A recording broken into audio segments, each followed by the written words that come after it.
ప్రభునందు ప్రియమైన శ్రోతలకు వందనములు. ఈ పోడ్కాస్ట్ కార్యక్రమం నాకు స్వాగతం. మీ అందరి కొరకు ఈ కార్యక్రమమును ప్రసారం చేయుచున్నాం. విని దైవాశీస్సులు పొందుకోగలరు.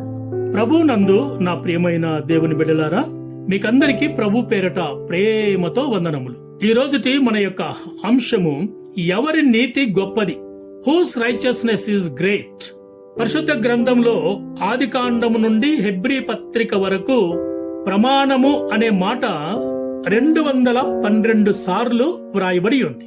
ప్రమాణము అనే పదము యూదా మత పెద్దలు, పరిసయ్యులు కృత్రిమమైన బాహ్యమైన నీతిని కలిగి ఉండేటటువంటి వారు.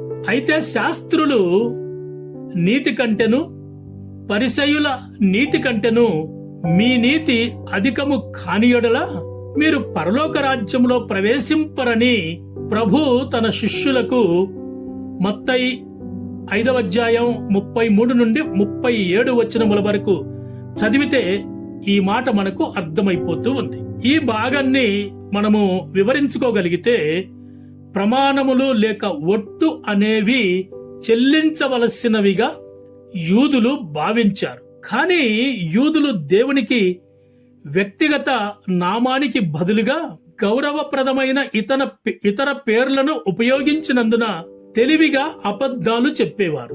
దీని వివరణ మత్తయి 23వ అధ్యాయం 16 నుండి 22 వచనాలలో ప్రమాణాలు చేయటం తప్పు అని మనకు అర్థమైపోతూ ఉంది. ఎందుకంటే ప్రమాణం చేయటం కంటే లేక చేసిన ప్రమాణమును నిలబెట్టుకోవాలి.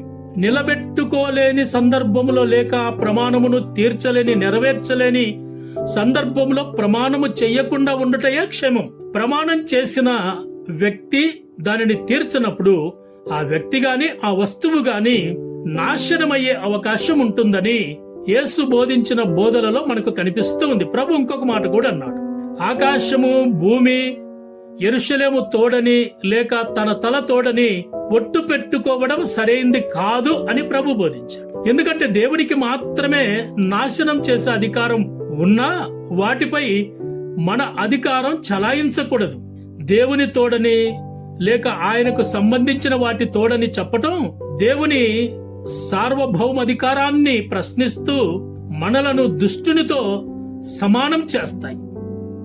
ఒట్టు అనే దానిని ప్రజలకు చూపించి వారిని తమ వశము చేసుకోవడానికి ఆనాడు వేశ్యదారులైన పరిసయ్యులు ప్రయత్నించేవారు.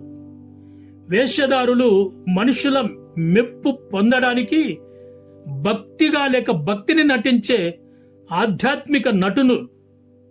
నేడు నూతనంగా క్రైస్తవ విశ్వాసములోని ప్రవేశిస్తున్నవారు, విశ్వాసములో ఎదుగుచున్నవారు వేషధారులైన అబద్ధ బోధకుల విషయములో జాగ్రత్త పడుట లేక జాగ్రత్తగా ఉండటం అది మనకు క్షేమకరమైనటువంటిది.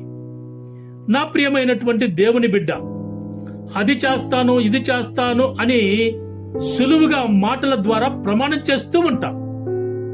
ప్రమాణం చేయక మునుపు ఆలోచించుకోండి, ఈ ప్రమాణమును తీర్చగలనా, చెయ్యగలనా, నెరవేర్చగలనా, తీర్చుటకు, చేయుటకు, నెరవేర్చుటకు నాకు శక్తి పరిమాణము ఉన్నదా అని గమనించి ప్రమాణం చెయ్యండి. ప్రమాణం చేసి దానిని తీర్చలేకపోతే అది నీకు నష్టం కలిగే అవకాశం ఉంది. కాబట్టి ప్రమాణము చేయటం తప్పు కాదు, కానీ చేసిన ప్రమాణమును నెరవేర్చకపోతే మాత్రం అది నీకు నష్టాన్ని కలిగిస్తుంది అని ఈ సందర్భంగా నేను మీకు గుర్తు చేస్తూ ఉన్నాను. కాబట్టి సందర్భాన్ని బట్టి, సమస్యను బట్టి తప్పించుకునేదానికి ఏదో అలా సులువుగా ఒక మాట చెప్పేద్దాములేని ప్రమాణము చేయటం, ఆకాశం తోడని, భూమి తోడని, బైబిల్ తోడని, దేవుని తోడని చెప్తూ ఉంటాం. ఇవి క్రైస్తవులకు ఉండకూడదు, లక్షణము కాదు. అవునంటే అవును, కాదంటే కాదని నీవు నేను జీవించవలసినటువంటి వారమై ఉన్నాం.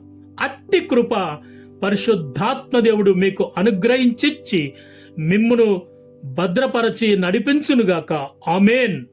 ఈ కార్యక్రమమును గూర్చి మీ సలహాలు మరియు మీ ప్రార్థనా అవసరతల కొరకు మమ్మను సంప్రదించవలసిన మా ఫోన్ నంబర్ 9480585039 మరియు ఈమెయిల్ ఐడి info@fibaonline.org. మా ఫోన్ నంబర్ మరొకసారి 9480585039. Email ID info@fibaonline.org.